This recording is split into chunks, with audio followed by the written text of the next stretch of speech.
This is my 1973 Hodaka Super Rat. It's a super rare machine with a crazy story that I'm so glad to own. But there's a major problem. As you can see, this thing is a real barn find. It's certainly seen better days. When we bought it, we had no idea if it was a runner or not, but we took the leap of faith as we really wanted to tell the Hodaka story. Surprisingly, the bike fired into life fairly easily, but soon after that first kickstart, it became clear that we had some issues.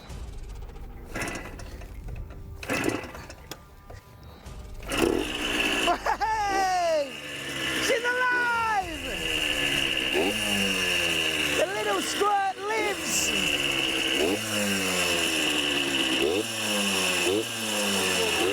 Is there a gearbox in it?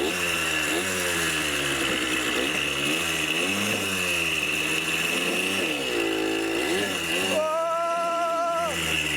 Oh my god, that's horrid! Oh!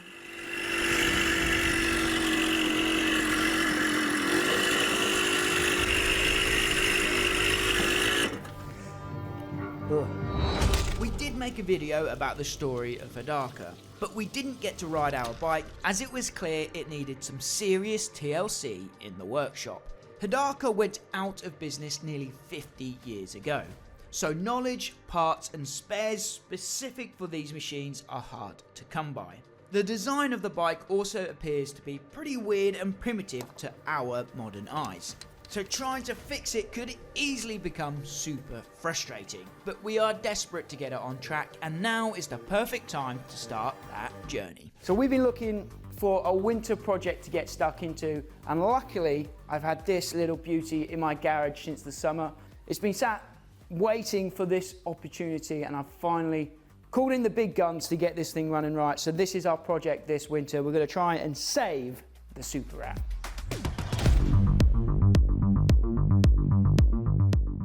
And here is my secret weapon, Sean Smith. No secret.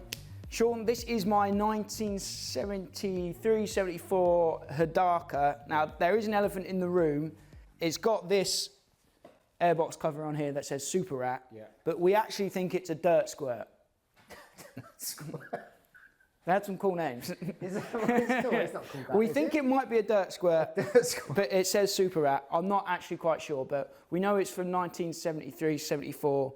Either way, we're going to call this series Saving the Super Rat. So we just want to get it up and running. We want to be able to hit the track with it. So what's the game plan? Well, try and get it run properly first. Then once we've done that, and then go from there. First things first, Sean wanted to take the bike for a spin to see firsthand what's happening and what the problem is.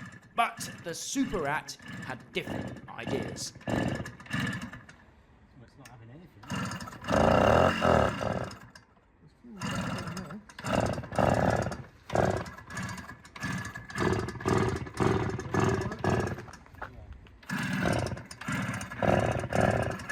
That's what I said about float.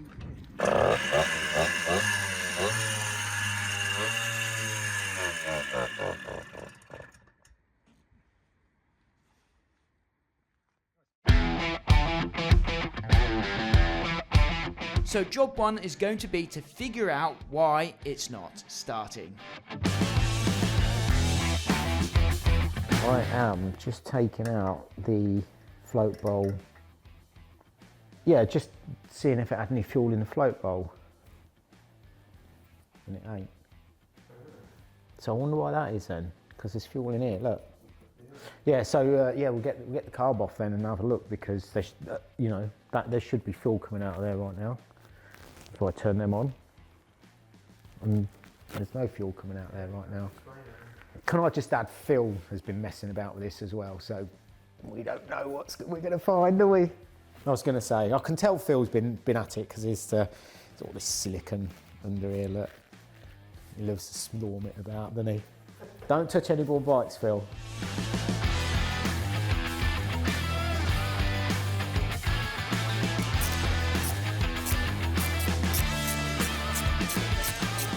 there's a lot of washers on there, Phil. Have you been involved in the process of this?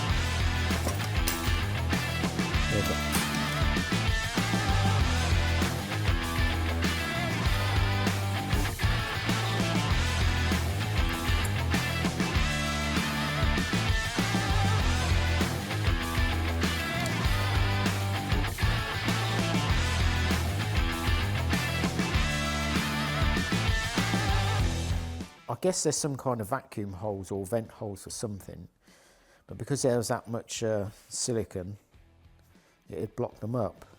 But they're obviously there for a reason, because they're cut out of the gasket.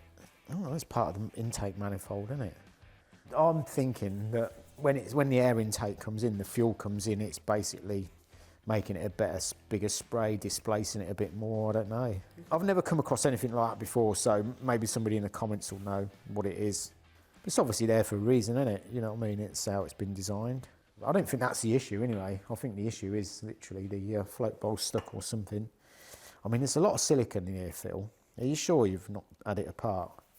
Mm-hmm. I don't believe you. Look. You have, haven't you? You know he has. Look, he's got a smile on his face. Look at it. So, have you put? Do you put silicon on here? Didn't you? I did. I didn't deny that. I told you that. See, what you should do if that runs is like flat like that, you're better off just getting it out and then turning it around. Okay. Anyway, let's get it apart and let's have a look in it.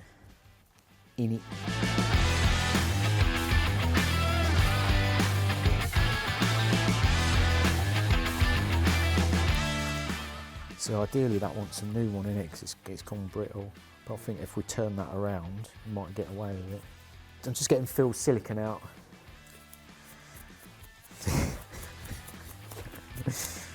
There's a bit of silicon.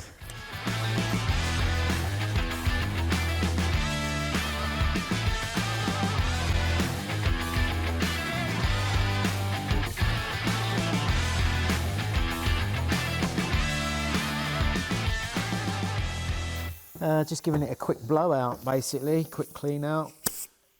Make sure there's no bits of silicon in there, because we've got the silicon man here. Silicon Phil. Yep, silicon Phil. We've got a lot of names for Phil, but yeah, that's silicon Phil now. That's how it's fixed, isn't it, mate? Bit of silicon.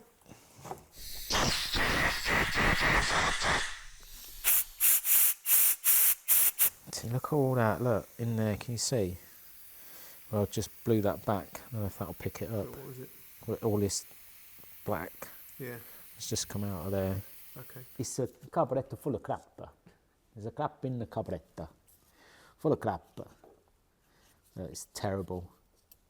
But in the beginning, Phil did say, "Oh, that carburetor's in real good condition for its age." Is that what he said? The outside. See that? See that? See that?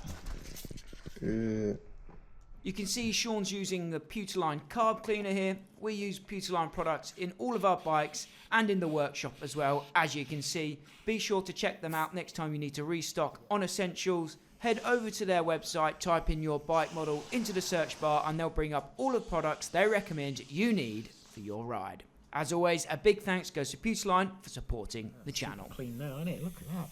Pewterline saves the day. Are we going to have bets if it starts up straight away? Yeah, I know. Yeah, no, it started straight away. I know it will. Let's start straight away, yeah. Yeah, then we move on to the next issue once it's done that.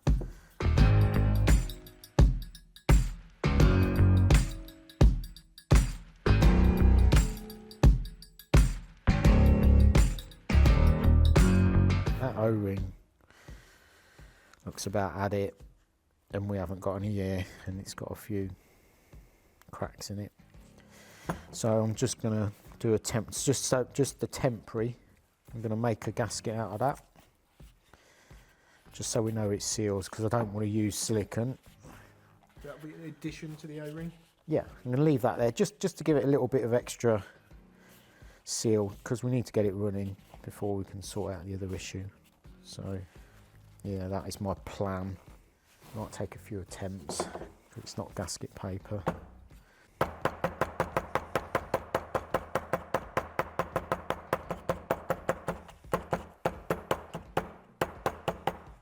See, if it was gasket paper, you'd be able to like just tap that around and it'd actually cut it out.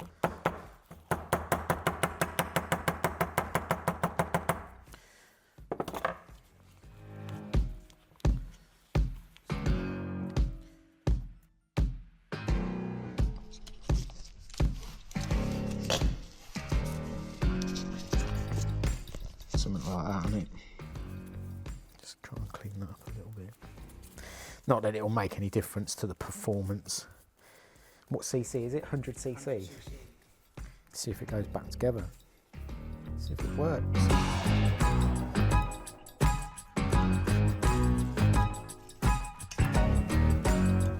The carb went back on, but we soon found that we had a fuel leak, but we didn't know where from.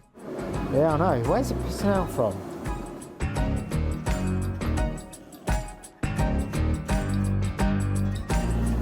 I think it's coming out the tap, is it?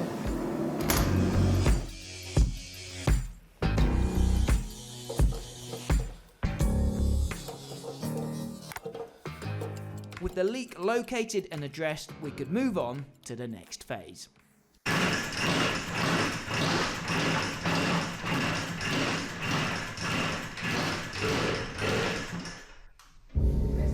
Not going, is it?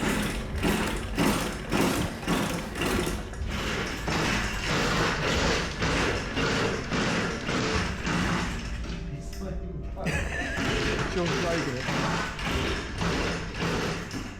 That's weird, isn't it? Well, look at all that. That's why. Where's that coming from? Out the exhaust, isn't it? It's flooded it completely, isn't it? Yeah. It's giving it a bit of heat.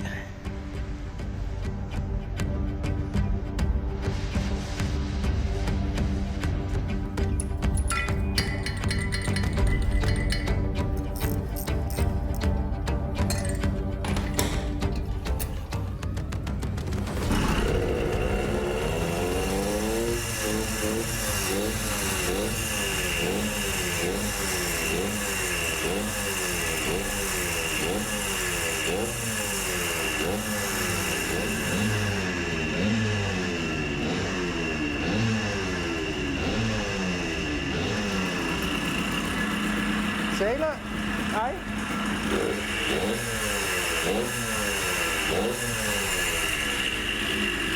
Where's the kill switch?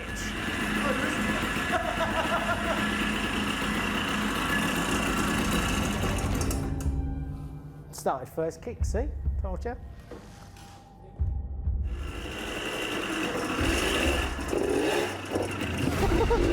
Right here.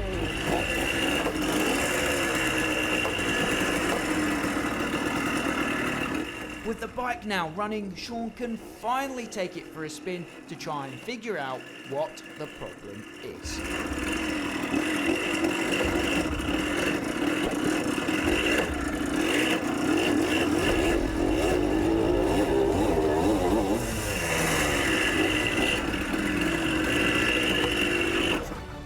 I think it's got a problem.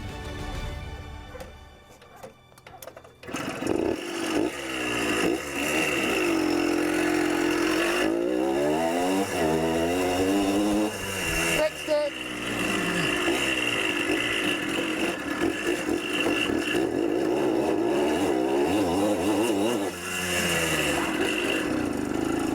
I swear it worked, look.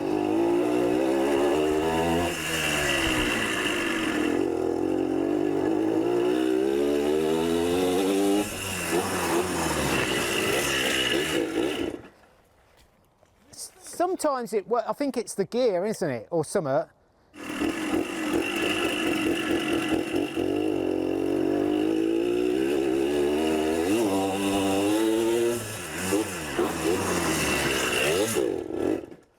I think it's second gear, first gear, isn't it? Because that gear works fine. I think it's the gear. Because look, if you put it in that gear.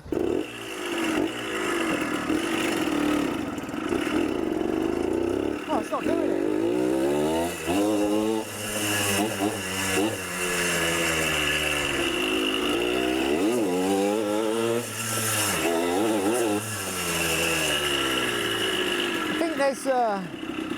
let's have a look inside it. Just take the cover off and have a look inside it, because sometimes it does it. See, it's got no gear there, look. How many gears have you got? I don't know. See, look.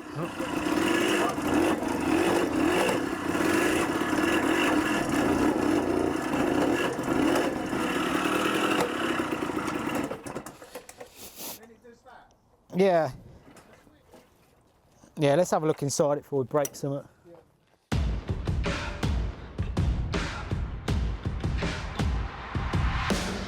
Right, stage 2. So as you see, we just went down the side of the unit there, and it's jumping out of gear and doing all sorts of strange stuff. So what I'm going to do now is drop the gearbox oil, pull this side casing off. I'm going to have a look at the clutch, see what's going on there. Fingers crossed, I hope I find something in there, because I don't want to be splitting the engine. It's got a really weird gearbox in it, the way it selects the gears on ball bearings, and they fall out and all sorts of stuff. I see a little video online and it just looks mega complex. Christ knows why they've designed it like that, but anyway. So yeah, that's the plan. So let's drop the oil out, hope no ball bearings fall out in the oil, and then pull that cover off and see what we can find. So I just pulled the clutch assembly off just to see if there's anything in there going on, but it all looks good, which means it must be something in this bit in the gearbox, unfortunately, which is quite gutting, because now we've got to take the engine out and pull it apart, which I didn't want to do. We have to.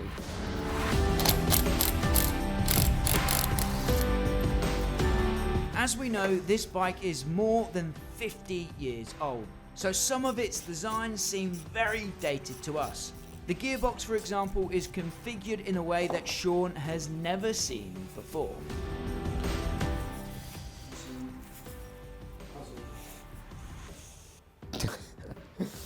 Because that's the gear selector. I mean, how complex is that? Surely the selector's in here. Look.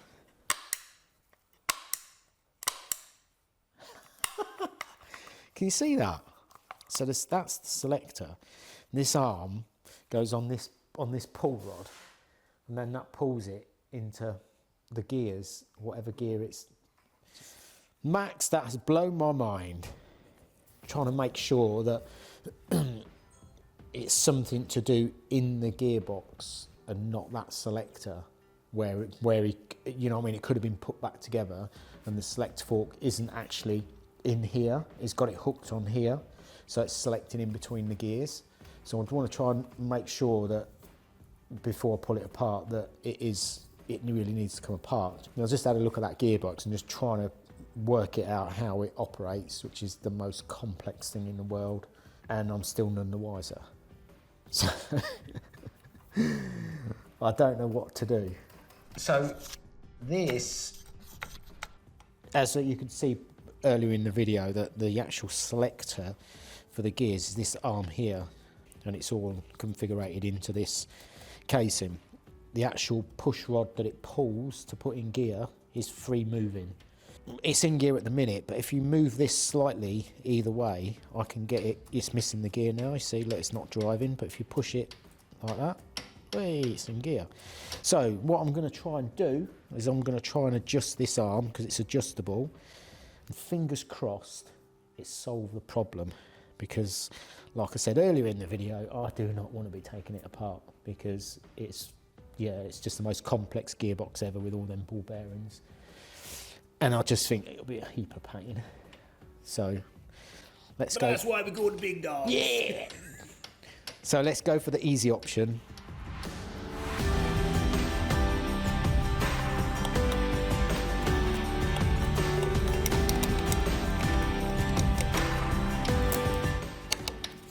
There's no gear there at all.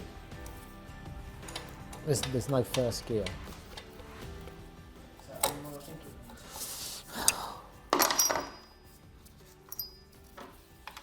Unfortunately, yes. So you can see Sean working behind me. He's having to take the engine out, which he didn't want to do, but that's the way the cards have fallen today. So we're going to try and save this Super Rat. We're going to try and get it back to life, well, Sean is anyway. Then we might want to like restore it a little bit more and make it look pretty again, maybe. Not sure. I quite like the patina on it, but we'll see. But one of the problems we have is I don't know where to get parts from. I have emailed a few Hodaka pages and websites to see if we can get parts, but I've had no response. So I'm asking if you guys can give us any directions, if you can give us any help, send us in the right way. Who do we need to talk to get parts for Hodaka Super Rat Dirt Squirt? Who are the people we need to get in touch with? Let me know if you've got any ideas in the comments down below, because we need some help if we want to restore this back to its former glory. Hopefully it will be alive today though, so we'll be able to ride it regardless.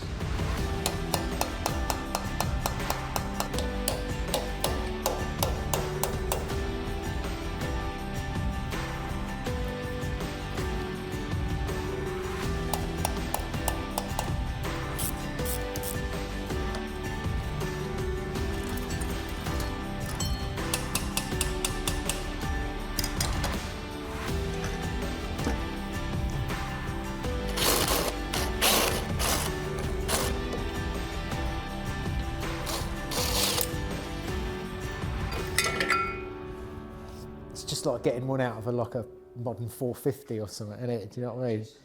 Just so easy. Just pull that out. No problem. So as you can see, we're in the workshop today, working hard on the Super Rat, and our friends at 24MX have a bunch of products to make your life easier in the workshop. I'm just on the website now just to have a look at some of the products they have. So you've got the ProWorks Tribute Tyre Changing Stand here to make changing tyres way easier. Click across. There's the ProWorks Garage Stool here.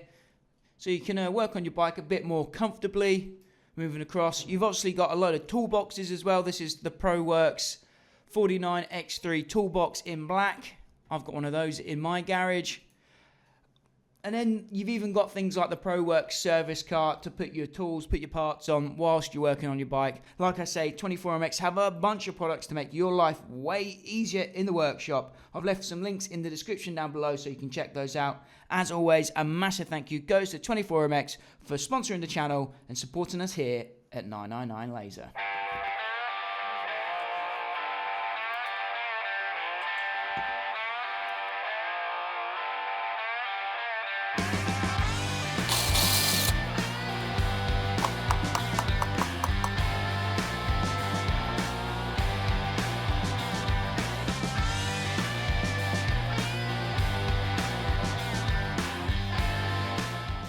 Well, it doesn't look like there's anything wrong, does there?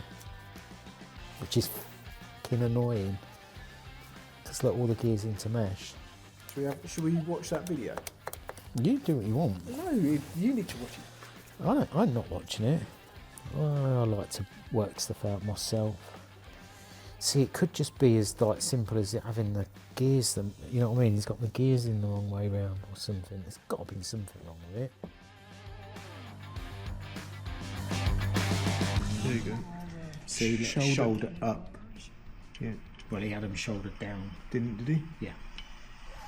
That was shoulder down because it just took it off. That's what it is then. Right, so I'll go back to that bit where he starts rebuilding it. Sounds like you want to watch this video, Sean. No. I don't need no videos. Come on. Right, let's just watch this. I love winging things. It's man. only working it out. Only myself. 6 minutes of your life, Sean. Look how big it is. Oh, no. Balls. Oh no! Is that in the plan? Is that what? Is that in the plan? No, because it's Philip interfering in it because I'd Why already am I getting the blame because I'd for it? already You've put been the shim clumsy. in there once and I was putting it back in. You were like, no, don't. Look, are you sure? Because he says small shim. That shim is that size. That's fine, mate. If you're happy. I'm never happy. Alright, let's watch the wrestling because you wanted to check something else, didn't you? I didn't want to be doing this today. Don't drop them, Sean. Well, if you get out of the way. Come on, out of the way. Come on.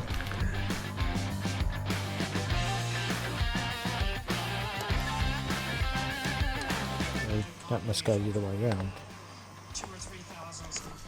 See that? So what that does, and when that moves up, Yeah. it pushes the ball bearings out into the gear and selects it. That's what that does. So each time that moves up, it selects the gear. It's perfectly in line with this, and it sits on that one. Them two are together. Everything runs in line now to like on the gear.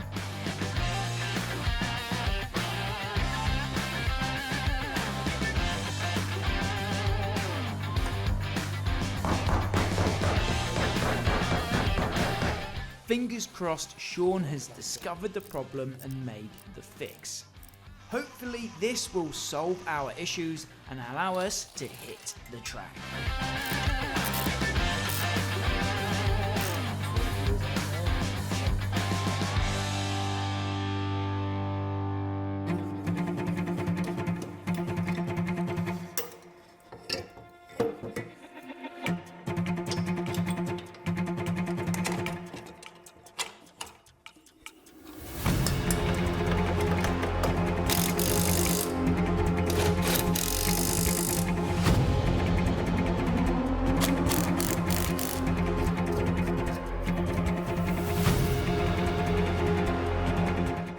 With the motor back in the bike, Sean started to have some doubts about the fix, but he decided to crack on with the reassembly regardless. I don't think it's worked. Don't think it's worked.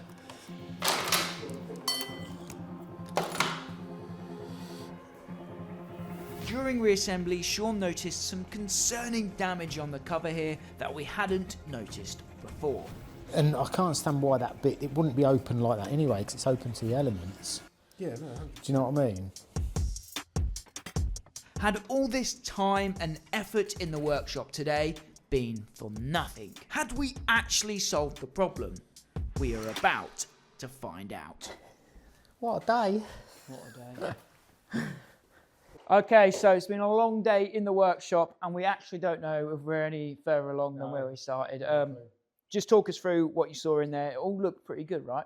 Yeah, I couldn't really see anything wrong. I was expecting to find a broken gear or shaft or something. We actually had a spare box. spare gearbox, Yeah. just in case, and we actually didn't use that, did we? No, I mean, it all looked good in there. One of the gears was on upside down. If that makes a difference, the shoulder was down, it should have been up. But I don't know, do you know what I mean? You know, put it back together and yeah. But what I have noticed, there is part of the casing that's actually broken.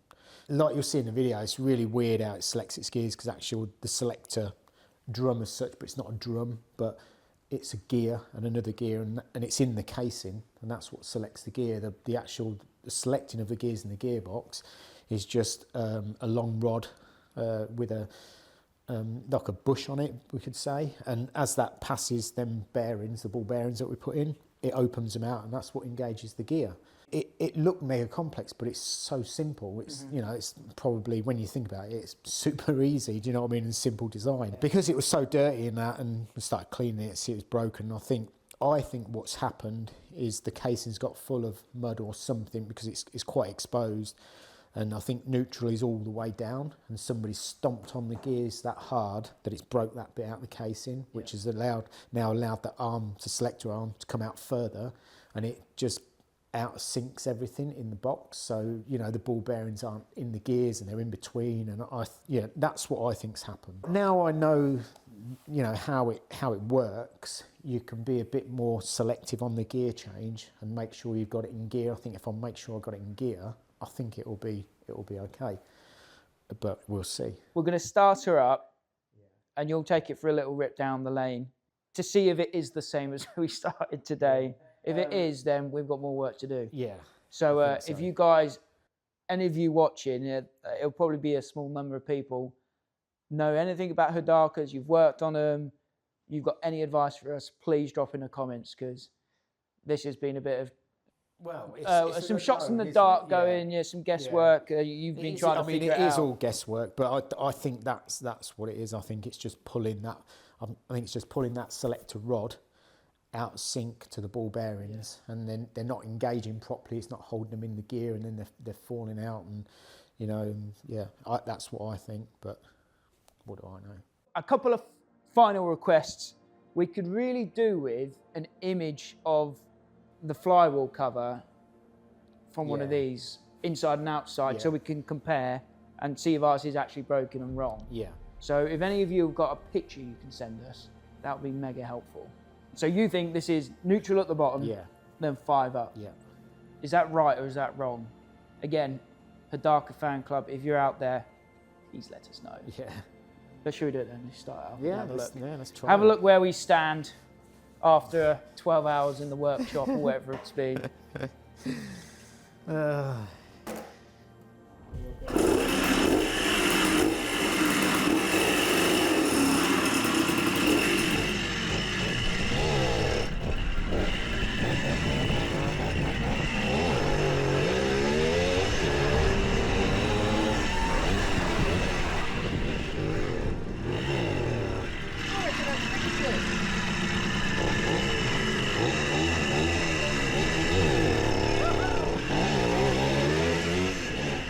Still doesn't sound that great. At first, we thought we were in luck, but after a few runs, the doubts started to creep back in.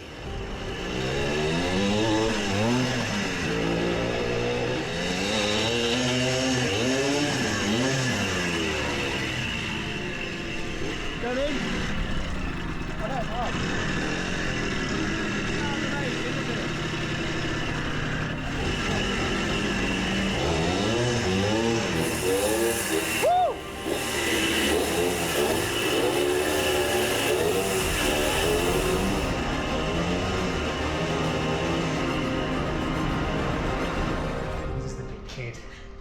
Right, so we still don't know whether we fixed it then. Oh, I don't know. Wait, don't jump out of gear like it did. Ain't got a clue. No, I ain't got a clue. Don't know. Right, so... Wave the white flag for today then. Yeah.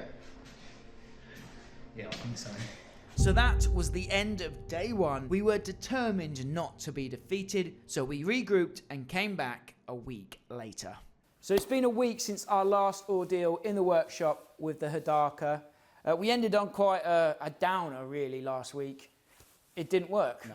We didn't get it fixed. So we've been scouring the internet looking for parts, and miraculously, Dad, producer Phil, has been able to find some spare bits. So this is what we've got. First of all, we've got a genuine fuel tap that we can put on if you want to, but you think your mod's fixed it, right? Most importantly, somehow we've been able to find a new casing, and we think this might be the problem. The old casing we think is broken and damaged. So we're going to put this new case on today, and hopefully that will fix it. This is in a much better shape, this casing, so hopefully this should do the job. You'll whack this on now and we'll find out.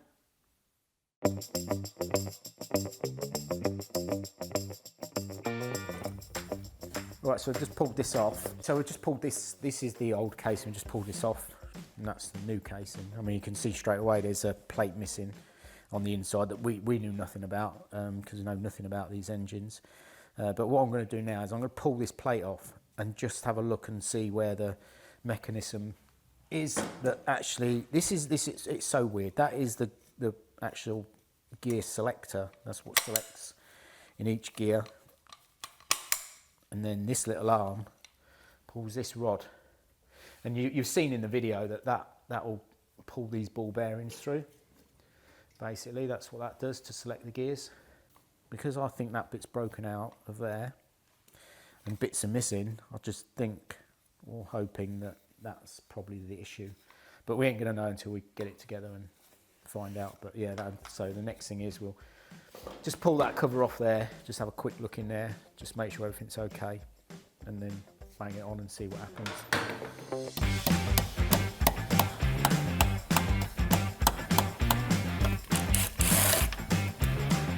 Right, I've just had a quick look at that, and I don't know if you can see in the camera there, but the bolts to that are absolutely mullered, so it's going to be quite awkward to try and get them out, and we really need them out so we can adjust it properly, or see if it's the mechanism working properly. So yeah, things still weren't going to plan, but we were trying to keep positive. Oh, could have been a disaster, that. Almost straight through the casing. Well, they ain't coming out, are they?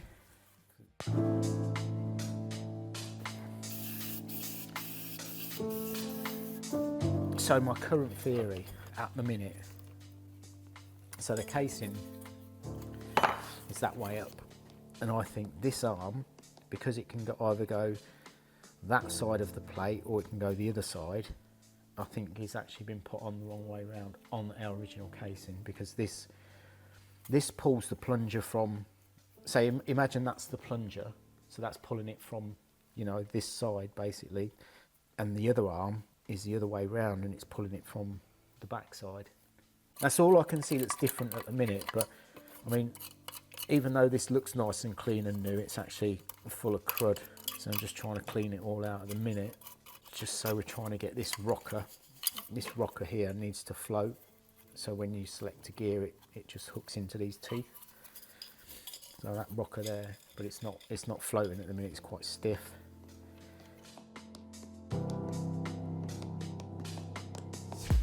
So a quick update, may have fixed it. You probably see me on the bench struggling with this like crazy. Took it all apart, cleaned it all, and then worked out how it actually does work and the configuration of how it operates and pulls the plunger for the gears. So now I've got it working as it should, and it's all back together. So now I'm going to put it on the bike and see if it selects gears. I mean, the casings are completely different. The way this arm that operates the plunger, they're just massively different. This one comes in from this side. The original casing comes in from the other side. The gear selector that's in here are completely different, the way it selects its gears and stuff. So they are completely different. So I'm hoping this is the right casing for that plunger. So let's get it on and see what happens.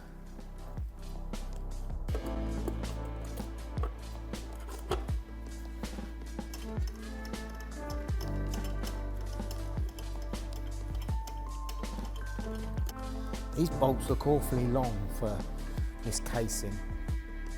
No gears. No. There is if you hold it down. Just baffled me. It's safe to say that after 2 long days in the workshop with seemingly no progress, we were getting a little sick of the Super Rat. Why's it doing that? Right, well, I don't know if you can see, but it's dark outside, and we are no further. Is that the original case back? This is the original casing, yeah, back on, because after cleaning the other casing out and putting it all back together how it should be, and the selector work and everything like that, we went to fit it and it don't fit, because it's got a grease nipple that's in a slightly different place and it hits the foot pegs. That's what we discovered. And it also didn't select the gears. So we're now back to the original, greased and rebuilt, and it still don't select any gears. First 2 gears, right? This is the thing. We don't even know where neutral is. Haven't got a clue. That possibly could be neutral all the way down. No idea. So if you go up one, is that neutral? And then is that first gear? But it's not selecting first gear? I'm literally so confused.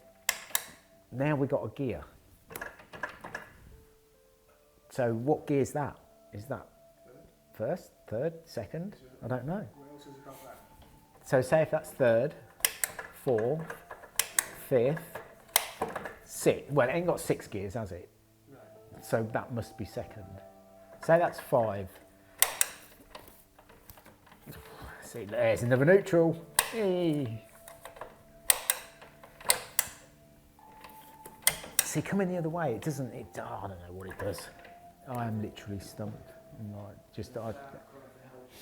Please, there is a cry for help. So if there's anybody that's, I don't know, Super Rat, dirt squirt, specialist out there, let us know. But I don't think there is, because these were like built in, what, 1970 what? 1973. So anybody that working on them back in 1973 would have been in their 20s. So Yeah, at the best, you're 70. yeah, at best. Yeah, at best. There could be something wrong with the plunger, or the plunger's worn and it's not pushing the bearings out. Yeah, who knows? Because even when you pull this out manually, you still cannot select a gear. So yeah, on that note, I'm going home. This isn't a typical ending for us. I usually like to finish off our videos on a high note, but today we are defeated. We're totally stumped. I'm desperate to get the Hodaka fixed and on track, and I think we will.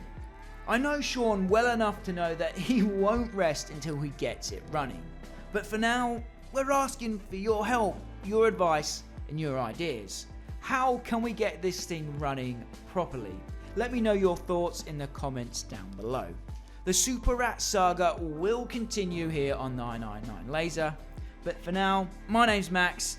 Thanks for watching, guys.